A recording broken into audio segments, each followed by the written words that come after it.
সোনাকান্দা দারুল হুদা দরবার শরীফের বার্ষিক ইফতারে সওয়াব মাহফিলে আজকের যারা উপস্থিত হয়েছেন, যারা উপস্থিত আছেন, সবাইকে জানাচ্ছি সালাম, মোবারকবাদ, আসসালামু আলাইকুম। আমরা শুকরিয়া জ্ঞাপন করছি মহান আল্লাহ দরবারে যে আমরা গত 16 বছরের একটি ফেস্টিভাল পতন ঘটিয়ে আমরা আজকের এই বাক স্বাধীনতার বাংলাদেশে আমরা পৌঁছাতে পেরেছি।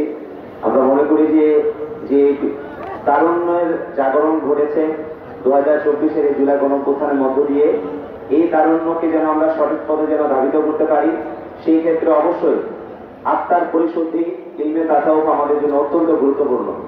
আমি মুরাদনগরের সন্তান, আমি দেখেছি যে তরুণরা কিভাবে বিপথে চলে যাচ্ছে, তরুণরা কিভাবে মাদকাসক্ত হচ্ছে, তরুণদেরকে কিভাবে বিপদগামী করে ফেলা হচ্ছে, এবং এই তরুণদের যে তারুণ্য, তরুণদের যে উন্মাদনা, সেই উন্মাদনাকে নিয়ন্ত্রণ করার জন্য অবশ্যই আমাদের আত্মশুদ্ধির প্রয়োজন।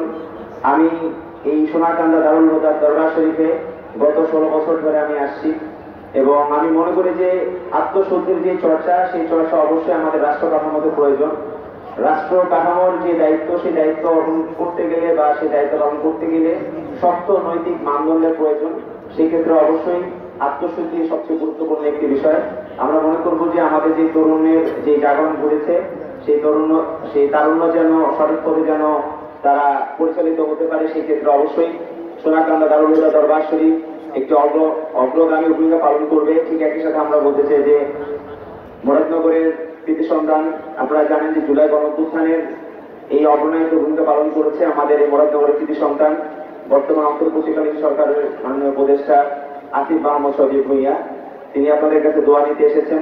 আমরা মনে করবো যে এই মুরাদনগর থেকে শুধুমাত্র আসিফ মাহমুদ নয়, এরকম আসিফ মাহমুদ যেন বাংলাদেশের প্রতিটি ঘরে ঘরে যেন জন্ম হয়, সেই জন্য আমাদের সেরকম একটি শক্ত নৈতিক মানদণ্ড সম্পন্ন একটি তরুণ সমাজ আমাদের মুরাদনগরের মধ্যে বিনির্মাণ করা, সেটি আমাদের সকলের দায়িত্ব।